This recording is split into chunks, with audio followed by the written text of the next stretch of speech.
Guys आज मेरे घर पे मेरे मेहमान आए हैं, ये राफे। तो गाइस ये मेरा दूसरा ब्लॉग है, तो आप जल्दी से लाइक और सब्सक्राइब करें।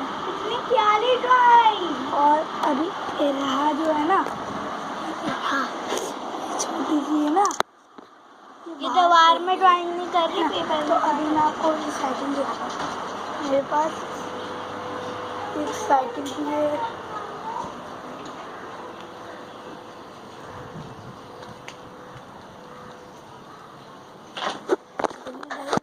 साइकिल है जो अभी बहुत कोने में पड़ी है।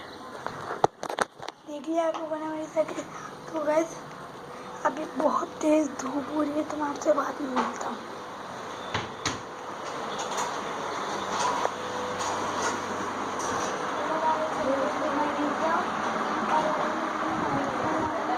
चलो टेक बाय बाय।